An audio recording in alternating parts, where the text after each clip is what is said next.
Bienvenue à nouveau sur notre chaîne. Avant de plonger dans l'incroyable monde de l'anime, je vous invite à vous abonner à notre chaîne. Année résumé, ça sera un grand soutien pour nous pour vous donner la meilleure expérience des récaps. Aujourd'hui, on découvre ensemble un nouvel anime qui commence par montrer un homme à bord, devenant fou en mettant le feu au wagon. Semant la peur, il parle d'une histoire qui s'est passée il y a longtemps, lorsque 3 mondes ont fusionné, donnant aux gens 6 capacités. Il prétend être l'un des utilisateurs de ces capacités, mais avant qu'il ne puisse tuer quelqu'un, un garçon maniant les pouvoirs de l'eau l'attaque, et 2 autres enfants uniques entrent en scène. Ils parviennent à sortir le combat du train, mais en sortant, ils se rendent compte que l'homme est gravement blessé à cause de l'attaque d'Aoto. Alors ils appellent les secours et le premier garçon disparaît. Après cela, nous apprenons les noms des 2 enfants, Akane et Midori, qui sont des étudiants de l'Académie du Conseil mondial.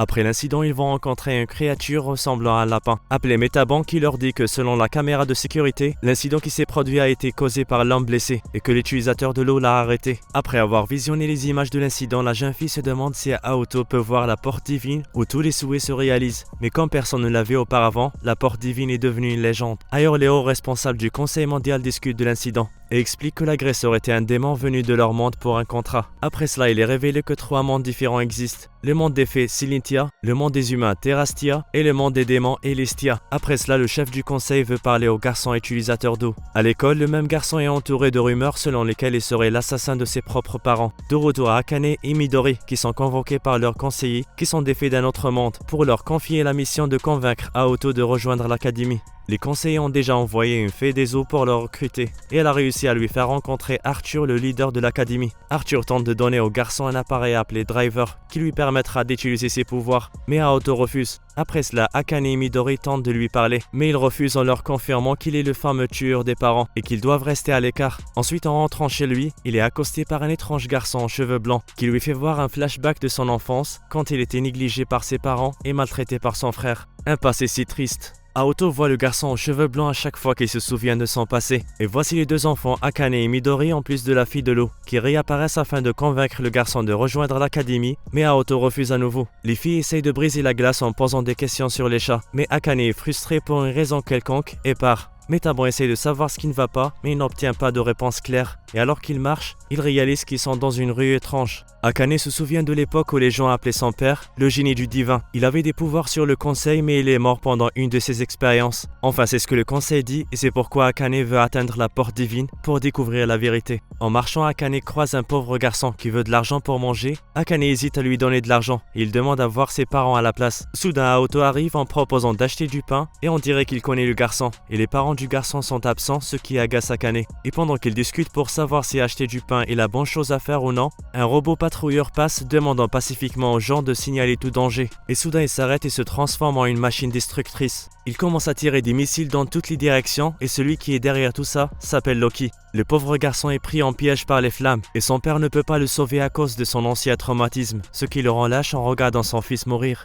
Midori arrive au bon moment et tente de l'aider, pendant que Akane remet son driver à Aoto, lui permettant d'utiliser ses pouvoirs d'eau pour éteindre le feu. Pendant que Midori et Akane essayent d'arrêter le robot, Aoto libère son épée d'eau pour éteindre les flammes. L'équipe a fait un excellent travail et ils ont sauvé le garçon à la fin. Cependant, Akane commence à blâmer le père pour ne pas avoir réagi pour sauver son garçon. Alors Aoto explique la situation et leur fait réaliser la souffrance de vouloir aider, mais de ne pas pouvoir le faire à cause de la peur et des vieux traumatismes. Pendant ce temps, Loki est satisfait du spectacle, et le garçon aux cheveux blancs apparaît à nouveau et rappelle à Aoto son passé quand son frère a tué ses parents. Et quand il s'est approché de son frère et l'a touché, il a vu une vision de la porte divine. Le frère tueur a décidé de ne plus se voir. Après cela, Aoto va rencontrer Arthur pour parler de son inscription et lui annonce la bonne nouvelle qu'il a récemment reçu une clé qui guidera et ouvrira la porte divine, ce qui fait naître tous les espoirs. Il convoque également Loki et Oz pour les informer de la clé. Oz semble inquiet, mais Arthur s'en moque et fait comprendre qu'il fera ce qu'il doit faire. À l'extérieur, Midori s'entraîne avec Ginji et pendant le match, elle se souvient de sa vieille amie Elena, qui lui a promis d'être son amie pour toujours, et c'était son souhait, la porte divine. Lors de la fête de bienvenue d'Aoto, le garçon aux cheveux blancs revient pour rappeler à Aoto qu'il aura toujours peur de la chaleur et de la gentillesse. Soudain, les enfants veulent partager la raison pour laquelle ils visent tous la porte divine. Midori, en plaisantant, proclame qu'elle sera la première à l'atteindre, mais son amie remarque qu'elle était triste en le disant. Et à la fin de la fête, elle interroge à ce sujet. La jeune fille révèle son histoire avec son amie Elena. Il y a des années, les 2 filles étaient des meilleures amies, et Elena voulait que Midori soit sa seule et unique amie. Cependant, lorsqu'elles sont entrées à l'école, Elena est devenue jalouse en voyant Midori se mêler aux autres. Elle a même déclaré qu'elle voulait que son amie soit uniquement la sienne pour le reste de la vie. Cependant, Midori lui a répondu que c'est trop lourd et trop restrictif. Alors Elena s'est enfuie en laissant tout derrière elle. Quelques jours plus tard, Midori a voulu se réconcilier et l'a invité à sortir au festival, mais Elena a laissé un dernier message disant qu'elle se rendait dans un endroit où son vœu sera exaucé, et elles se sont jamais revues depuis. Les gens disent qu'elle a été enlevée, mais Midori pense qu'Elena doit l'attendre à la porte divine. De retour à Arthur, il informe ses chevaliers de son projet de commencer ses recherches sur la porte divine, et comme il a la clé, il pense que ça sera facile. Le lendemain, le garçon aux cheveux blancs continue à se montrer à Aoto pendant qu'il s'entraîne. Le nouveau garçon a l'air d'un fou qui parle à son ami imaginaire. Alors Midori et son ami Akane veulent en savoir plus sur lui, car elles ne peuvent pas croire qu'il a tué ses parents. Alors elle commence à creuser dans ses dossiers jusqu'à ce qu'une alerte soit lancée. Et il y a cette grosse restriction rouge sur l'écran. Arthur observe la 5e version du développement autonome du driver. Mais à l'extérieur, Aoto découvre les caméras de surveillance qui l'entourent et décide de faire attention. Les deux amis Akane et Midori sont allés raconter à Aoto ce qui s'est passé lorsqu'elles ont voulu en savoir plus sur lui. Mais le garçon ne semble pas s'en soucier et les laisse seuls. Ces deux-là ne perdent jamais espoir. Ils continuent à fouiller dans le passé d'Aoto, mais en utilisant l'identité de la fée de l'eau.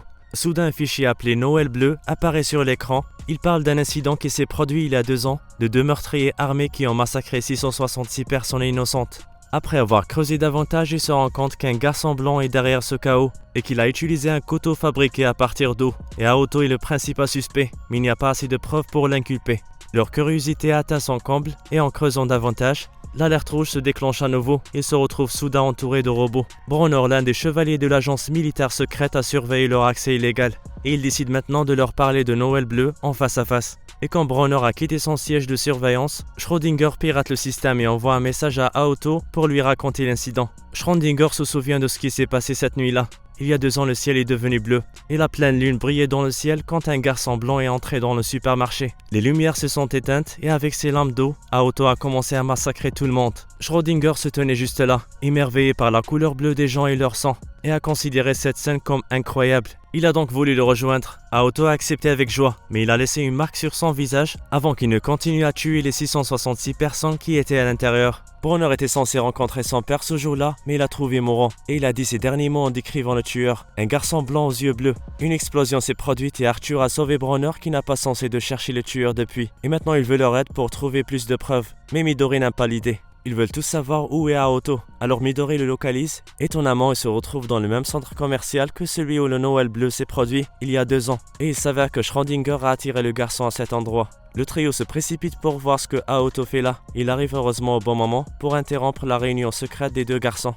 Bronner connaît Schrödinger comme l'un des génies du divin. Et Midori est presque sûr que c'est lui qui a fait apparaître l'article Noël Bleu sur l'écran. Schrödinger envoie son robot pour les combattre pendant qu'il profite pour parler à Aoto. Mais après cela, il se rend compte qu'il y a 2 garçons qui se ressemblent et le garçon blanc aux yeux bleus, celui qui a commis le crime n'est pas Aoto, mais peut-être son frère. Après avoir réalisé cela, Schrödinger parvient à s'enfuir en les laissant avec sa femme robot. Akane et les autres veulent plus de réponses et quand Aoto est sur le point d'admettre qu'il est le coupable, Bronner s'en va. Après cela, il trouve le robot vaincu et il considère Aoto comme son nouveau maître. Midori suggère de poster une photo avec son nouvel ami sur Friendlock, une plateforme de réseaux sociaux, et il reçoit un like par la fée de l'eau, ce qui fait sourire un peu le garçon triste. Le lendemain, Midori et les autres se dirigent vers une section abandonnée où ils vont s'entraîner. En arrivant, ils rencontrent Ginji, Ikari et Yukari. Après avoir fait connaissance, ils sont rencontrés par une femme portant un masque de cheval. Au début, il l'ignore, mais ensuite elle s'est présentée comme Bedever, un des chevaliers d'Arthur. Et apparemment un autre chevalier l'a convaincu de porter ce masque ridicule et l'a fait passer pour une blague. Après avoir commencé l'entraînement spécial, il découvre qu'il consiste en jeu de festival de sport scolaire comme le sumo, la lutte et un quiz. Alors que Akane se repose au bord de la rivière, il remarque une fille qui l'observe et qui n'hésite pas à partager un moment avec lui en parlant des différentes choses comme s'ils étaient des amis depuis des années. Mais dès que Midori et Aoto apparaissent, la fille s'enfuit. Pendant ce temps, Arthur et ses chevaliers observent et surveillent l'entraînement spécial afin de choisir des nouveaux chevaliers qui se joindront à leur mission pour trouver la porte divine. Après que les candidats ont pris leur douche relaxante, ils retournent à la base pour leur dernière mission. Et de façon inattendue, ils rencontrent ce qu'ils appellent des secondes.